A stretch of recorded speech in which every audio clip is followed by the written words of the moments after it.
So another topic this week that gets a lot of debate online, luggage transport for your Camino. We're going to talk about what it is, how does it work, what are the pros and cons, should you use it or not? Coming right up.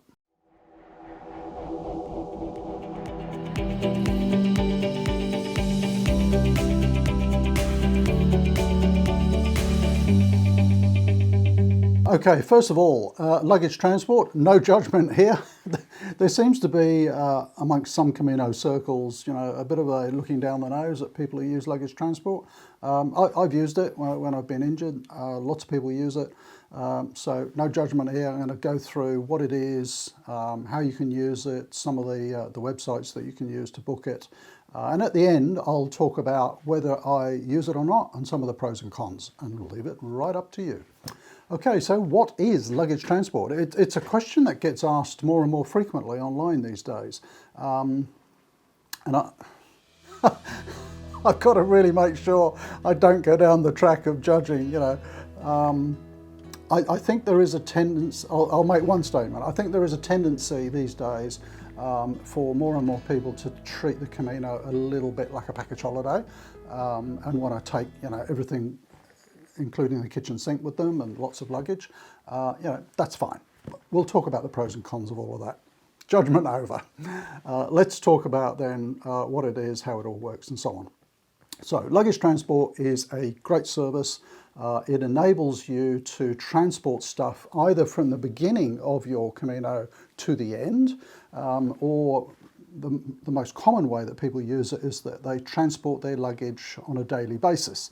So you can imagine you're going to walk 800 kilometers from Saint-Jean-Pied-de-Port to Santiago on the Camino Frances.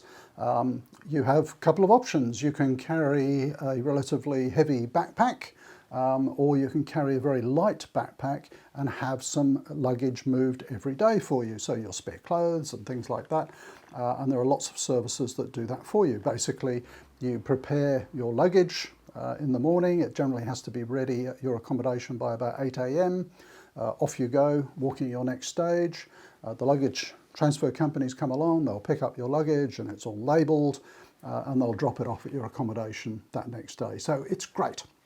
It's a great service for those who either don't want to carry a heavier load or can't, maybe for age, infirmity, whatever. Maybe you're not able to carry a heavy backpack. So that's basically how it works. Let's talk a little bit more detail about the mechanics of it. So it's a very common service on the Camino Frances, and I would hesitate to say almost all of the accommodation that you stay in will have, and I haven't got one with me unfortunately, but almost all of the accommodation will have little envelopes from the various luggage services, and they're probably about this big. They're generally at reception, and I'll go through some of the common luggage services in a minute. Generally what you'll do is you'll write your name, your accommodation for that evening. So imagine you're putting this out in the morning. I'm going to put my name, the accommodation I'm staying in tonight. I'll put into the envelope the fee for the luggage transfer. I'm not sure what it is these days. It's probably about €5. And then that's sealed and it's attached to my luggage, and then off I go. So I used this service myself on my very first Camino. If you've been on the channel for a while, you'll know that my first one was somewhat tricky. I arrived on the Camino injured. I really couldn't carry my full backpack weight, and for a lot of the first 2 or 3 weeks I used luggage transport, and it was a lifesaver for me because I just could not carry my full pack. I had tendonitis and all sorts of things going on, so it was a great service, and I got to try it out. And I used Jaco, J-A-C-O, Jaco, and I'll show you that in a minute and how they operate. There are a whole bunch of different luggage services as well. So that's quite simply how it works. If I talked the last time about booking accommodation ahead, so I was going to say if you've booked all of your accommodation 10, 20 days or whatever, and you know exactly where you're staying, you could actually book your luggage transfer for all of those days ahead of time. Although I'd say it's really not necessary. You can do it day by day. Although of course you've got you've got that task of setting it up every day. And we'll have a look at some of the websites where you can do that. So that's what it is and how it works. So it's pretty simple. Do be aware, however, that luggage transport services are not available on all Camino routes. So if it's your first Camino, you're probably thinking of walking the Camino Frances or the Camino Portuguese. It is certainly on the Camino Frances, lots of different services. As far as I know, it's available on the Camino Portuguese as well. I'm not so sure about some of the other routes. The routes I walked this year, the Via de la Plata, it's not available. Although Correos, the Spanish Post Office, Correos, do provide it on the latter parts of the VDLP, I think. Then I went on to the Invierno. There's no formal luggage service available on that, although I understand the owner of Bar Mar does actually provide an informal service, sort of shuttling stuff backwards and forwards. And then what did I walk after that? The Finisterre, and I think it's available there. So it's a changing situation. Camino Frances, Camino Portuguese, definitely. With other Caminos, you probably just should do your own research, look for, Pilgrim luggage service, Camino, whatever it is, and you'll find out. So that's kind of what it is. Let's have a look at some of the websites. So I'm recording my screen down here as well. Again, this is only, excuse me, as of the time of shooting this video. So some of these services may not be around, in years to come, and there'll probably be new ones. So what are we looking at here? Hackertrans. I have used them, as I mentioned. Excellent service. I was using it day by day, and I was either asking my host at the accommodation to ring and book it for me. So my Spanish isn't great. The way you can book it is you can book them online. You could call them. I'm not sure I'd rely on email, or maybe you could ask your host. Quite a few places I stayed in, it was fairly obvious that a lot of people were using luggage transport, and I'd say, oh, could you help me book a luggage transport for tomorrow? And they just said, don't worry about it. The van's coming here, leave your bag here at 8 o'clock, and in the morning you'll see a whole bunch of bags sitting there. Just leave yours with those. So this is Hackertrans. I was doing it via the phone. If we look at their website, you have an English option. One thing I would point out with Hackertrans is that there are 4 different businesses within Hackertrans. So depending where you're walking, and we can see here in Navarra, up as far as Logroño, you're calling this number, and then in La Rioja, as far as Burgos, you're calling Eduardo. After Burgos, you're calling Luis Angel, and then up to Leon, or past Leon, Jose Luis. So they run as sort of 4 independent little businesses, I think. So you do need to make sure you're contacting the right one, but your host will be able to help you with that. So Hackertrans is a very common one. I should just point out top right here, you can see they've got it all in a few different languages.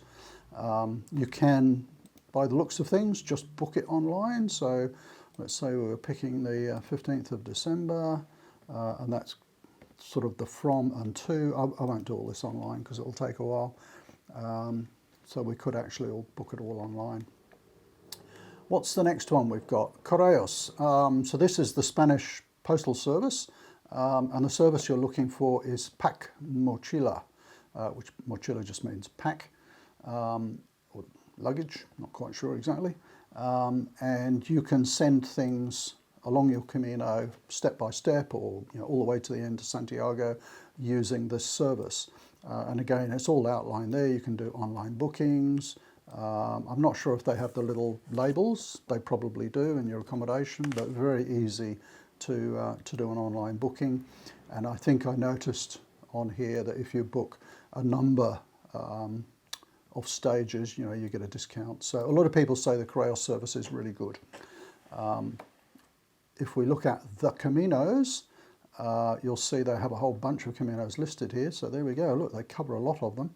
I did mention the Via de la Plata. Let's just look at that, because I don't think they do the whole service. This is telling us about the Caminos. It's not telling us necessarily about the luggage service on all the Caminos. I thought, wow, they're suddenly doing all of them. So that's just background information on the Caminos generally, not the luggage service. So this is the luggage service one. So Correos is one you can use. Camino Fácil, if that's how you pronounce it, is another one that I've heard a lot of good things about. So here we can book it online by the looks of it. And then I found another one here, which is on the Camino Portuguese, which has a kangaroo, which is interesting. TuiTrans, which I presume is on the Portuguese. Yes, it is. And I wonder what the kangaroo connection is. Answer down below if you know. And again, you can call them or book stuff online. So walk without worrying. There we go. That's the luggage transport. So that's kind of what the service is, the different service providers that you can use. Let's talk a little bit about why you might want to use this luggage service, and then I'll talk about some of the pros and cons. So obviously, if for whatever reason you don't want to have to carry everything on your back, you know, as it says on that TuiTrans website, walk without worrying. You know, you can actually have your bag transported each day. So I think I mentioned at the beginning there are two aspects to luggage transport. One is having some luggage sent from your start point to your finish point. You know, perhaps you know, you've got a suitcase and you're going to send that to Santiago for pickup at the end of your Camino. That's sort of one aspect, and then there is the daily transport of your luggage. For sending stuff to Santiago, Correos is a great service. I've used that. Just be aware if you're walking the Camino Frances, you might be starting in Saint-Jean-Pied-de-Port, which is in France, and the Spanish post office doesn't operate in France. But there is a service provided in Saint-Jean by Express Bouricot. Excuse the pronunciation, I probably slaughtered that. But Express Bouricot is just down the road from the Pilgrims office, and they provide a luggage service over the Pyrenees down to Roncesvalles and so on, and then you could pick up the Spanish provided services. The interesting thing about Express Bouricot, and I'll put the link to their website down below, is that they provide a great service from Saint-Jean to Santiago. So I've used that a couple of times where we've sent quite a large suitcase all the way to Santiago. It takes, you know, 2 or 3 weeks to get there. Obviously, they wait until they've got a van full, and then they send it, and you pick it up at an albergue in Santiago. Great service. At the time, it was about 70 euros, which, you know, is pretty good value. So, two types of service. You can have something sent to Santiago, awaiting you when you get there. If it's in Spain, Correos does a great service. And then you've got the daily service. The daily service is the one we're really talking about today. So what are some of the other reasons you might want to use a luggage service?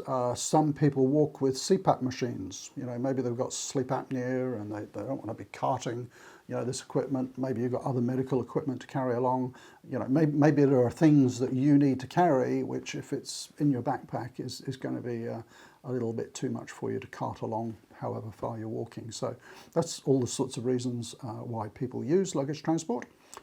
Let's talk about some of the pros and cons. So I have used it, as I mentioned, on my first Camino through injury, and it was a godsend for me because I literally could not carry my complete load in my backpack. And I used that, you know, on a daily basis, and I carried with me then the things that I needed for the day, which is actually almost all my stuff.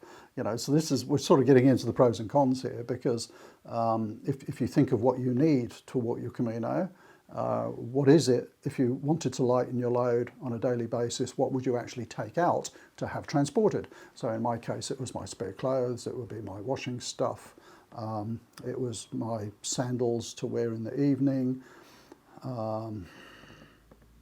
That's about it. So everything else, you know, my wet weather gear, spare socks, things like that were in my pack, my food, my water.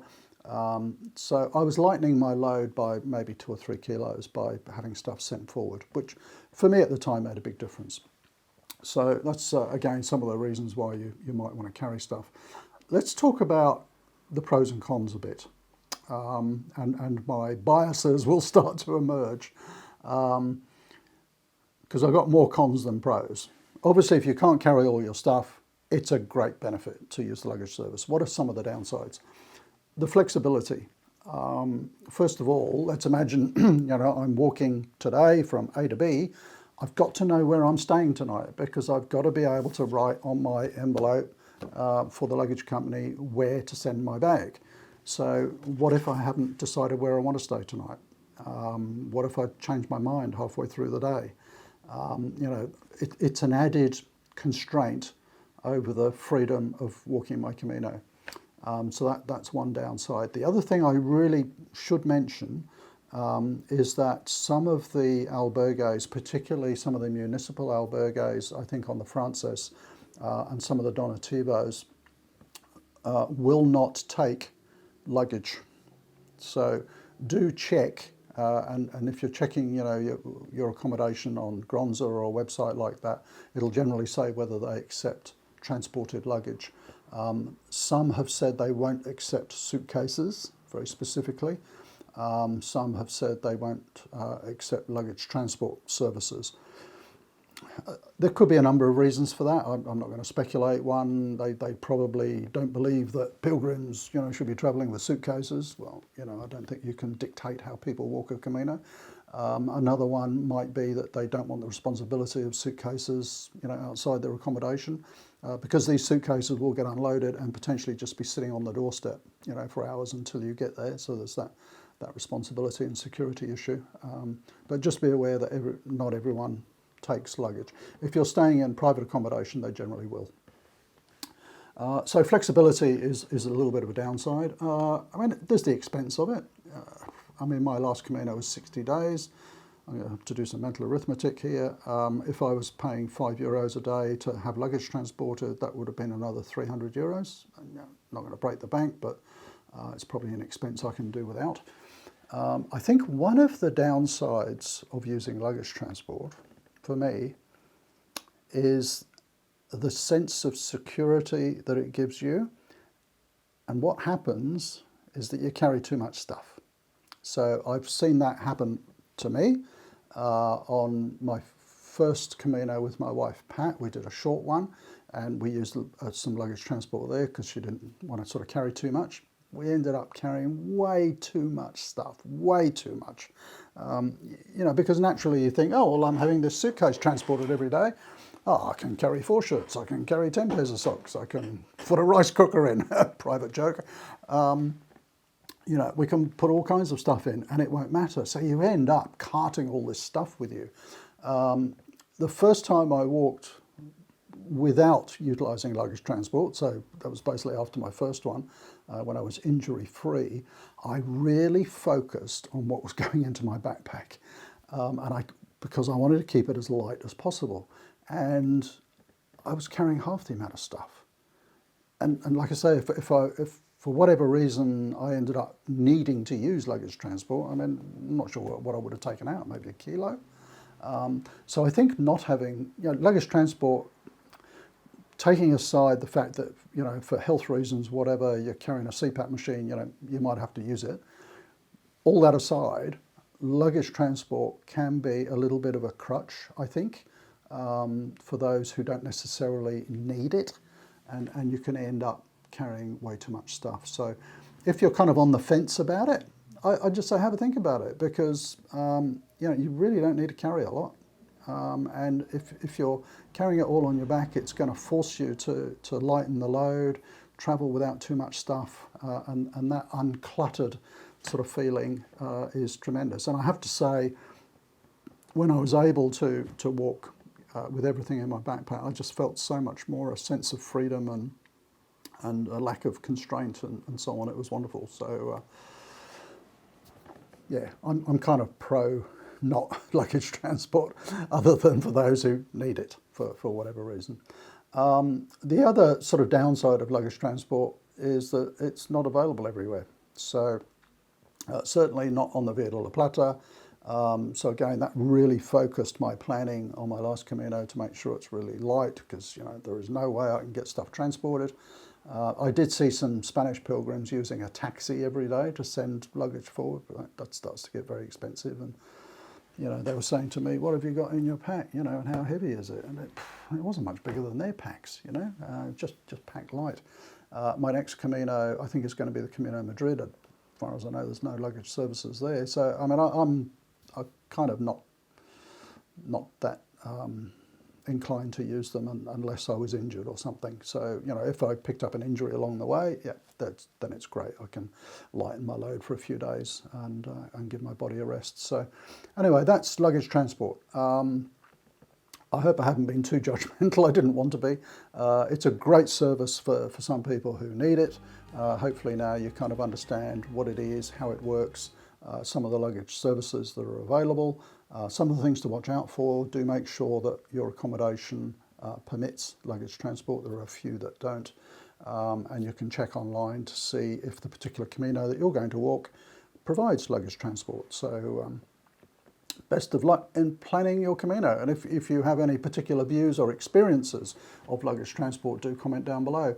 I mean, a couple of things spring to mind. I was reading online recently about a lady whose backpack got damaged during transfer by a luggage service. Be very careful, you know, they do throw the stuff around, don't have straps hanging off and all that kind of stuff. When I've used it, I just use one of those nylon zip-up sort of laundry bags. Does stuff get lost?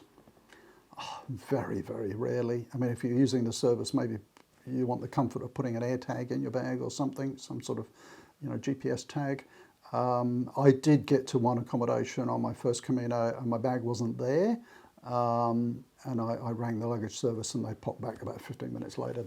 What had happened, my bag being this nylon zip-up bag, it had gone in the front with the driver and he'd forgotten to unload it. That was all.